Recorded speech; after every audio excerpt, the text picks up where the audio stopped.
Hi, everybody. The purpose of this slideshow will be to give you guys a brief overview of the religion of Judaism for IB World Religions, kind of covering your basic overview intro and then the broad answers to the four key questions of why are we here, what is the human condition, where are we going, and how do we get here. This is after we finished Hinduism, and now we're going to actually switch gears and move over to your Abrahamic or your Western religions and talk about the oldest Abrahamic or Western religion known as Judaism. I really like to do this way because I find that students really either have a preference for your volume 1 book religions, Hinduism, Buddhism, Taoism, or your volume 2 book religions, Judaism, Christianity, or Islam. And kind of by going back and forth, it allows us to talk about kind of comparative things, but also to get kids who are interested in different things kind of engaged in different ways, if that makes sense. And so this will serve as your intro to Judaism. And the thing that you see in front of you is the Star of David, if you're unaware of this. This is the symbol of Judaism, if it does exist. King David is the great king of the Jews. Under him, Israel, or Judea, or whatever you want to call it, or Judah, sorry, not Judea, sorry, Judah, whatever you want to call it, that area hit its prime, height, and that's considered the golden age of the Jews during the reigns of King David and King Solomon after that.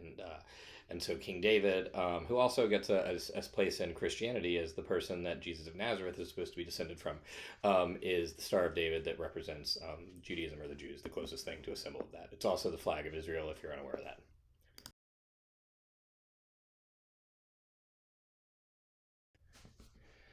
And speaking of which, this is the state of Israel right there. The stuff in, kind of lighter color in the borders of Israel is Israel itself. The other stuff is what we call disputed territory, including Gaza, the West Bank, and the Golan Heights, as well as parts of Jerusalem and stuff along those lines. I'm not going to get into the details of the Israeli-Palestinian conflict now, or possibly even as much as until we get later on into religion and possibly more towards the end of the year and stuff like that. But just suffice to say that those areas are disputed areas, if that makes sense, and heavily disputed. Anyway, just for the record, this is supposed to be the state for the Jews for about since 70 CE, okay, when the Romans destroyed the temple and burned the walls and stuff along those lines, all the way until the founding of Israel in 1948. There really was no home or state for the Jews, and so this is what Israel exists as the state of the Jews. Now, the problem is that there were already people living there when they founded it, hence some of the violence and stuff along those lines, but the overarching point is that's supposed to be the goal of Israel.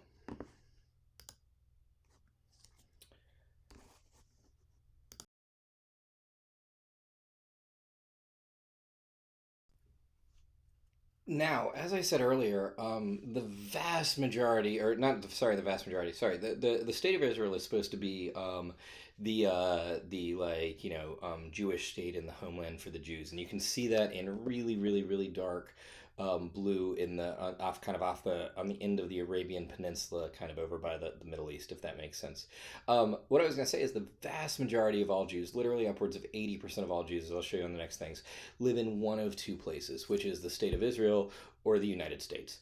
After the Holocaust and the events of World War II, and to be honest, as fascinating as those are, guys, just so you guys know, this is the last thing I want to do is color all of this great religion of Judaism by some events of the Holocaust, so it won't be something that we really talk about a whole lot or anything like that. But I'll reference it from time to time. I thought as you generally covered that in 10th grade or so. Anyway, after the events of the Holocaust and World War II, there was a massive influx of population to the United States. And actually, in all honesty, if you look at it, the two biggest cities as far as Jewish populations in the entire world are actually Jerusalem and New York City.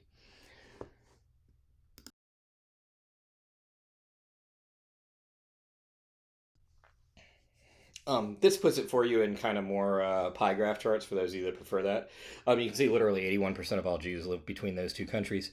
Other places, France, Canada, the United Kingdom, Russia, Argentina, and then you can see the rest of the world. All those countries right there, France, Canada, the United Kingdom, etc., etc. Canada, sorry, let's exclude that because that's in not in Europe, but France, the United Kingdom, Russia, etc., etc. Those countries all have a history of anti-Semitism. Yet all of them at some time, within the last 200 years, did something mildly to to help out the Jews. Like France was one of the first places to emancipate Judaism and allow like Jews to not be considered second class citizens, stuff along those lines. So the end result is that like those tend to be kind of the most popular places in Europe, if that makes sense. But having said that, like literally every part of Europe systematically crapped on the religion of Judaism, or sorry, the Jews and the religion of Judaism, and for literally almost 1300 years or so. I mean, basically, like, from about 300 on, whenever anybody needed to blame anybody, they blamed it on the Jews, from the Black Plague um, to all sorts of other kind of ridiculous things. The general commentary among Europe is, there's only one country in all of Europe that never kicked the Jews out of it, and that's Ireland, because Ireland literally never allowed them to come in, right? And so other than that, like, every single country did. Hence what we call like this massive Jewish diaspora, and this like the reason that like the state of Israel actually exists. And this is something we'll kind of talk about as we go on, but I just want to kind of tune your cultural thoughts to that, because like we will be talking about the religion of Judaism, but we'll also be talking about the culture of Judaism, which like comes up fairly clearly in elements and political things and stuff like that in the world today.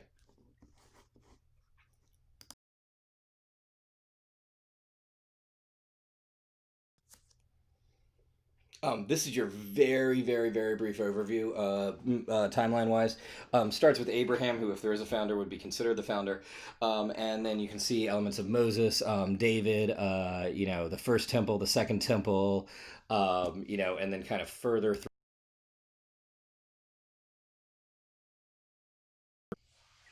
As we shoot through kind of other parts of this, you get like the first parts of the Talmud completed, the stuff like the Inquisition, mass expulsion. All these are kind of like, basically from the time you hit 70 or so, Jerusalem falls to the Romans, like all the way down is what we call the Jewish diaspora.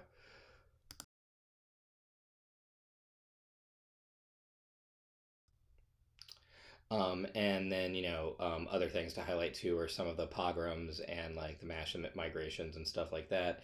And then finally, the founding of the State of Israel and kind of like, the responses to that and what's happened. Because, when Israel was founded, like all of its Arab neighbors declared war on it the next day. So, like, tensions have been high on both parts since this like thing kind of started, if that makes sense.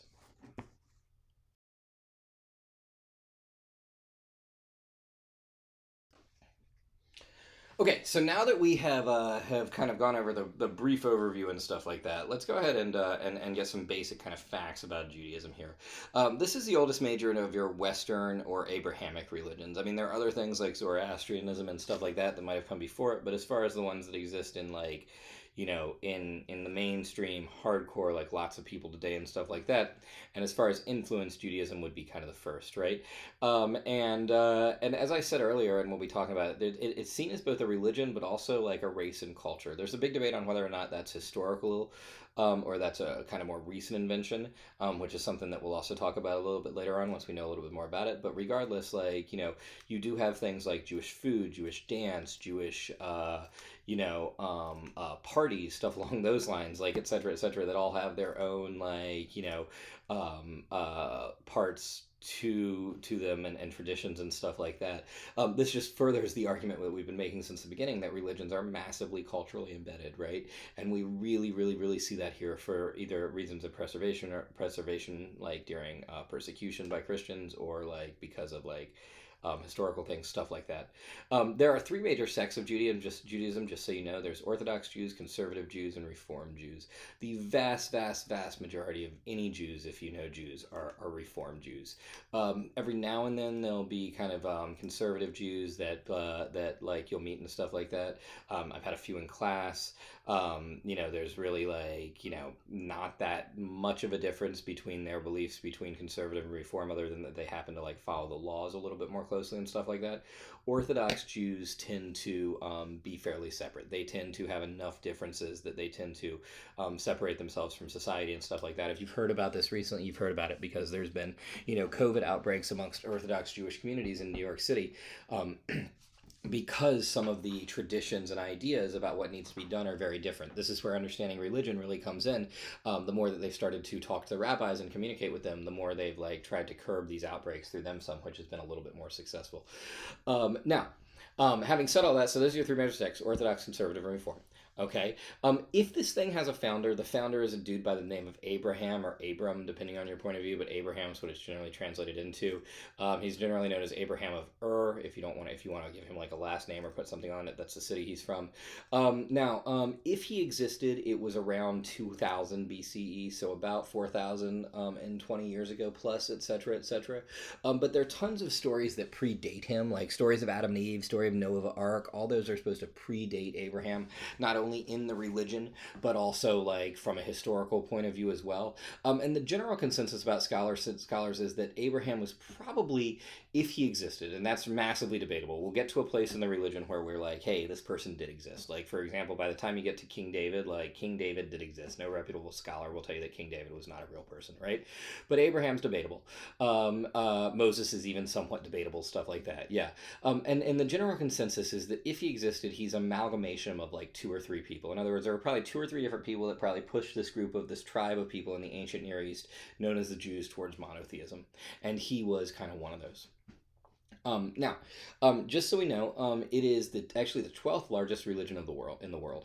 The reason that it really, really matters, despite its size, is that it is unquestionably monotheistic. If there is a great gift of the world from the Jews, it is the idea of monotheism. This is the first religion that crops up in. And what's interesting about the Jews is, like, you're sitting in the ancient Near East, like, you've got all sorts of tribes and all sorts of gods and all sorts of like stuff like that, and everybody knows in the same way that we know the world is round. Everybody knows that, like, that you win the battle based on you prosper based on whose god is better and stuff like that. And up come the Jews and they say, like, not only are all your gods wrong, our god's the only god. There's only one God, and he's the God of everybody. So needless to say, that kind of response doesn't really endear them to their neighbors, people like the Philistines and stuff like that. Hence the reason they're kind of continually getting into issues with him kind of early on, if that makes sense. They're generally issues over religion, but in the end, Judaism's monotheism wins out. And that's really important, right? And so that's really why it matters to the world, even though it is a really small religion. They believe in the oneness of the soul and the importance of the body. The idea of Judaism is that eventually the body will be resurrected in something called the Messianic age. And so the soul is important, and it will actually rejoin and stuff like that. And people will live and prosper in peace and harmony and stuff along those lines. Um, Sacred texts include the most sacred one would be the Tanakh. That is actually something that you might know as either the Old Testament if you happen to be Christian, or just the Hebrew Bible if you've seen the Bible. It's like basically the first like 2/3 of the Bible. I'll actually bring a Bible into class, show you guys like what it looks like, how to use it, stuff like that over Zoom. But the Tanakh is all those books. It's actually a short for three things. There's the Torah, which is the most well known part. Just to be clear, the Torah is not the whole Hebrew Bible. It is not the whole thing. It's just the first 5 books of the Hebrew Bible: Genesis, Exodus, Genesis, Exodus, Leviticus, Numbers, and Deuteronomy, right? And so like that's just the Torah. But Tanakh actually stands for Torah, Nevi'im, and Ketuvim, which is the next parts of the Bible, or the Hebrew Bible. And so that would be the most sacred text by far. There's a bunch of other rabbinic writings known as the Talmud as well, which are really, really important.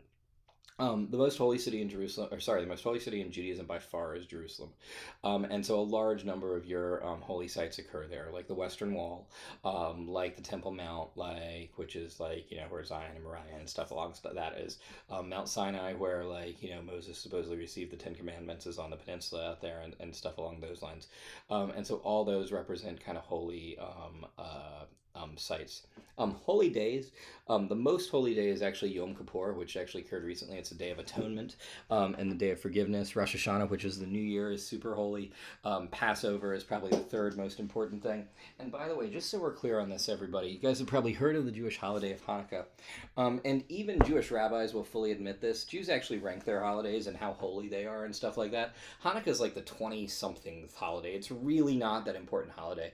Jewish rabbis will fully admit that the reason it's come into vogue mainly is to compete with Christmas and stuff like that. So if you've heard of Hanukkah, it's a cool story and stuff like that, but the ones that really matter are stuff like Yom Kippur, Rosh Hashanah, Passover, weeks, booths, Purim, stuff along those lines. I think I actually just combine two together, stuff like that, but you guys get the idea of what I'm saying.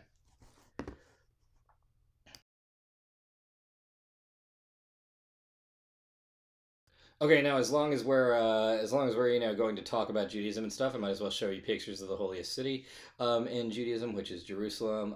This is the Jaffa Gate, which takes you kind of into the old city of Jerusalem, and you can see the like what it looks like and kind of the architecture there. This has been a city that's going to be important in Judaism. It's going to be the most holy city in Christianity. It's going to be the third most holy city in Islam, and it's existed for a long time. Actually, not founded by the Jews, conquered by the Jews. Most people don't realize that, but then became kind of the Jews' city, and it's one of the most holy cities in all of religions, if that makes sense.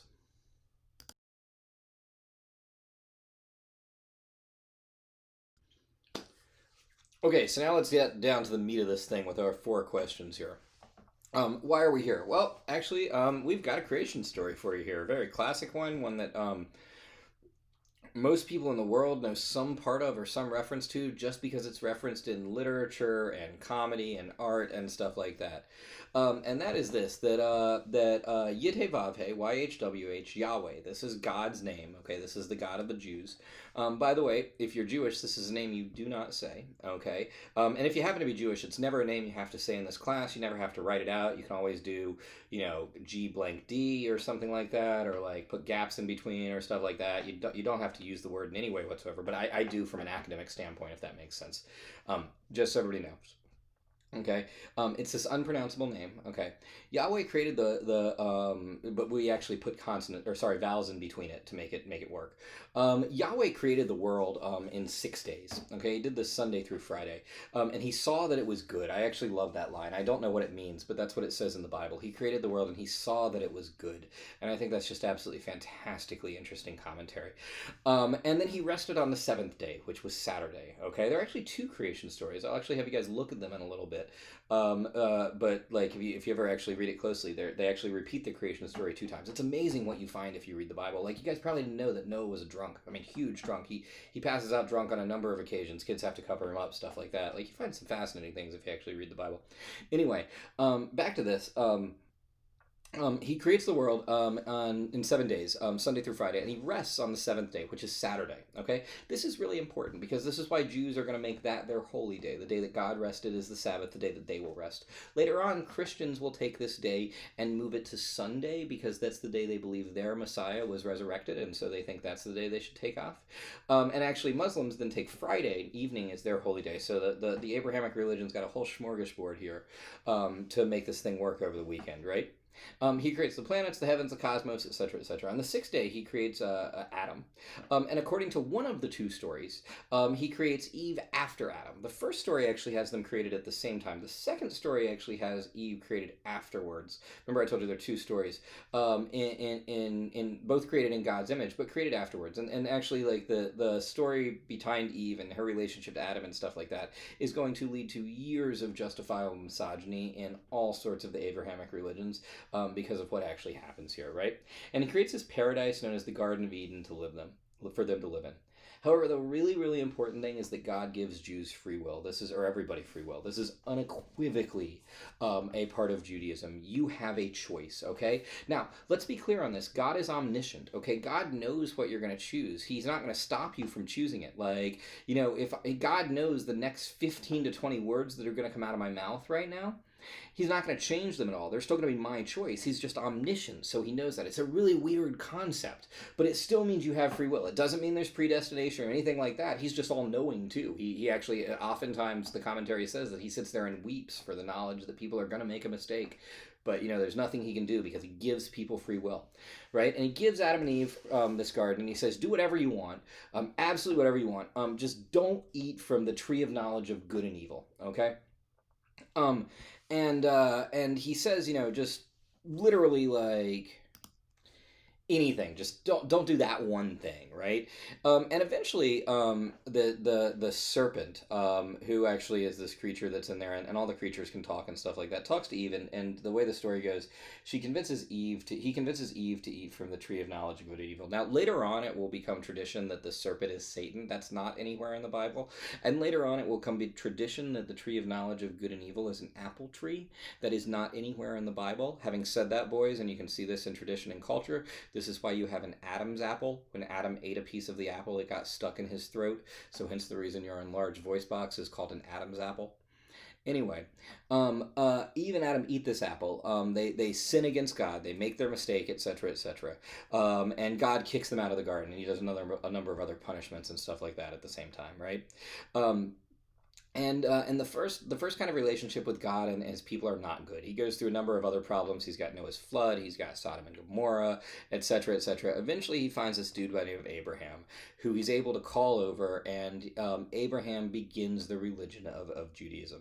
And as we'll talk about in class and stuff like that, this is actually just all the story of one massively large dysfunctional family to a certain extent, because like as it is made very clear, Adam is related to Noah and Lot and people along these lines. These are people in Sodom and Gomorrah who are related directly to Abraham, okay? And then Abraham's direct descendants include people like Jesus of Nazareth and Muhammad, okay? So like all of these religions date back to this like one family that existed in the ancient Near East and like their descendants and their story, if that makes sense.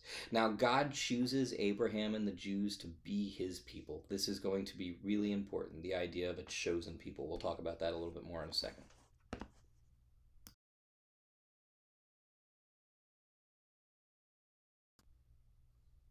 Okay, so what is the human condition? Well, as we talked about, like, God, I've told you, why are we here? Well, we're putting around on this earth, and God gave us free will. As I said, this is really, really important in Judaism, and one of those things that you just have to grasp. I literally had a kid one time who wrote, like, Jews do not have free will on an IB test, and I literally just had to write oops and mark him down like crazy. Because that's one of, like, the key tenets of Judaism is that you have free will. That's going to be a key tenet of all your Abrahamic religions, with the exception of a branch or two of Christianity, a denomination or two of Christianity. Okay? And the end result is that man is continually stuck in a struggle between Yetzer Hara, which is bad inclinations, and Yetzer HaTov, which is good inclinations. The best way I know to remember this for people who are not Jewish is, if you've ever heard the term Mazel Tov or Mazel Tov, and I believe they said, yeah, sorry, Mazel Tov, yeah, exactly. Then, like, sorry, it's Mazel Tov this, but I've been told by Jews it's Tov for this one, Yetzer HaTov. Okay, anyway, if you think about it, Mazel Tov, like you get the Tov, and you get the Tov at the end of that, and you use Mazel Tov to celebrate, so Yetzer HaTov, good inclinations, right? Like, so you've got Yetzer Hara and Yetzer HaTov, like bad inclinations and good inclinations. And again, if I'm pronouncing that wrong, I apologize to stuff like that. And so man's continually stuck in that struggle, and that's something we deal with as part of the human condition. Now, God called Abraham to be the father of his new people, and according to the Jews, he made a covenant. Okay, this is really important. It's a promise. It's a deal. Okay, this covenant actually like says basically that if God, if Abraham will listen to, if he'll pray to God, if he'll make him his God, then God will do great things for Abraham. He will, quote, make him the father of many nations, stuff along those lines, okay? Now, it's going to get a little bit awkward right here, but this covenant is then sealed in a really, really important Jewish ritual of circumcision, okay? Um, while in America is the only country in the entire world that circumcises for non-religious reasons on a regular basis. So the idea of circumcision outside of the United States is really kind of a religious thing, if that makes sense. Okay, but the idea is that like God tells Abraham, hey, you do this and you make this mark, which led to one of my all-time favorite conversations with the rabbi, which he said, are you sitting there and God's, giving Abraham all these promises, and he says like, hey, I'm going to do this, I'm going to do this, and now I just need you to circumcise yourself. And Abraham got to have been like, oh my God, WT. Yeah, anyway, you guys get the point. Trying to make you laugh there for a second. But this actually becomes really important. It leads to something known as a bris, and the idea that like 8 days into life, every Jewish male is circumcised, as in this tradition. And it's one of those things that talking to this actually same rabbi who was making the joke said though that like of all the things that like he ever had to do as a father, the idea that like this mark had been on him and his grandfather, and now was going to be on his son and his grandson, and it was something that Jews kind of carried down for an extended period of time to show their covenant and promise with God, was really, really important to him in the religion, if that makes sense. So all joking aside, that's a really, really important thing within this religion. So Abraham is circumcised and stuff like that, and they make this deal. And in this deal, God says that he has chosen the Jews to be their people and that he is their God, okay? And I mentioned this earlier. There are tons of gods vying for attention in the New World.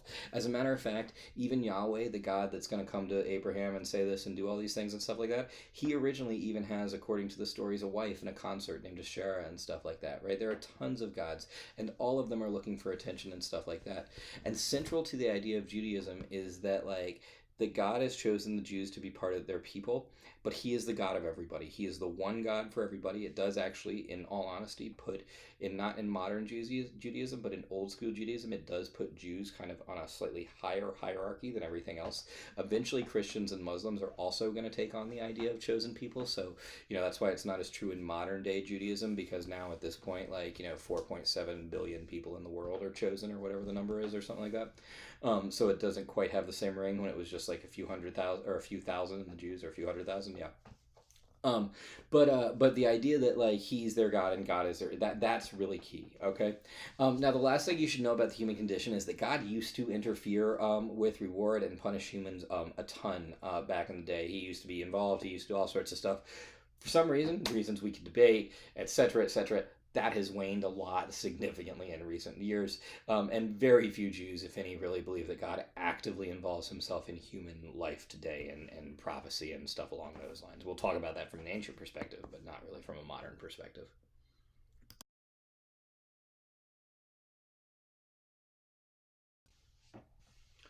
Okay, almost done. The second to last one I want to talk about here is the where are we going part now. And this one we should be able to go through fairly quickly. To be honest, Judaism is really by far the most ambiguous of any religion on what happens to you after you die. It's really because Judaism, as we'll talk about, is a religion of actions and laws, not a religion of beliefs. As I've had a rabbi said before, as long as you follow the laws of Judaism and believe that there's only one God, I don't really care what you believe after that. You can believe God's little Martian who exists and writes poetry, in his spare time on Thursdays. Doesn't matter to me in the slightest. The idea is that you do things. It's law. It's a action religion. It's a religion of laws, not as much beliefs. The way to remember this is deed over creed.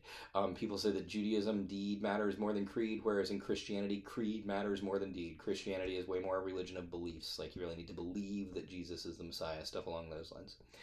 So the ultimate goal of Judaism is to get to something, is to follow the laws and get to something known as the Messianic age. Okay, which I'll talk about in 1 second. Now, there is some eschatology and stuff like that. Okay, there is the idea that when you die, there's this thing known as Olam Haba, the world to come. Okay, most of this is written down in actually the book of Daniel. Okay, and after that, a number of rabbinic writings and Sanhedrin decisions. This is groups of rabbinic councils, because one of the key things in Judaism is that rabbis actually, they don't just, because you don't convert people to Judaism. That's something they have to choose to do. It's not something you do kind of missionary wise like Christianity or something like that. So rabbis actually spend a lot of their time, aside from guiding their things, also commenting on the Torah and the law and stuff along those lines, the Talmud, other parts of the Tanakh, etc., etc. And so those decisions have affirmed that there is a Jewish belief in an afterlife.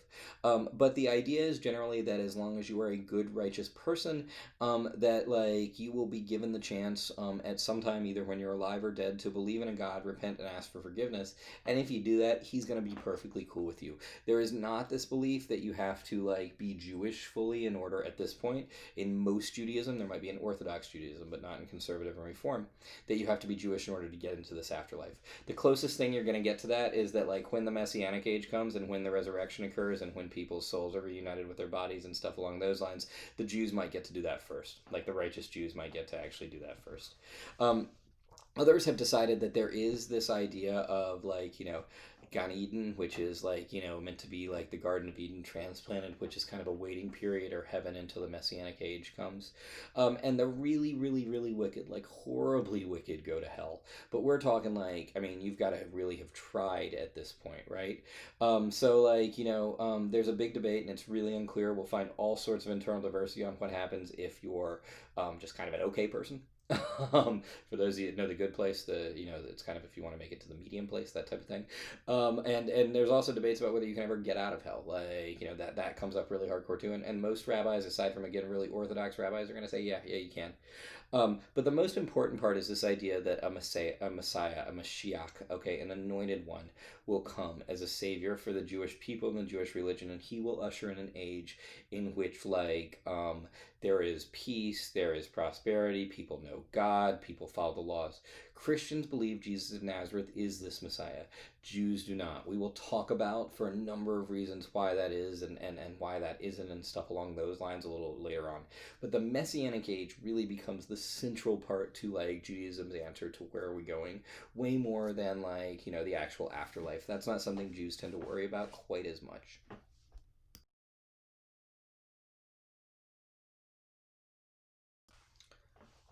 Okay, so with that in mind, last thing I want to talk about then is like, how do we get to, this messianic age or to like some type of afterlife that's decent or stuff along those lines? And the number one way to do this, set down by God and other rabbinic councils and stuff along those lines, is to follow the laws. As I said, this is a religion of laws. There are actually 613 laws known as mitzvah or mitzvah. Okay, mitzvah or mitzvot. Sorry, mitzvah is generally considered the plural, though sometimes you see it other way. Mitzvah is just like the singular. Okay, um, that begin at things like, I am the God who brought you out of like, bondage of Egypt. You shall have no other God before me. To be fruitful and multiply.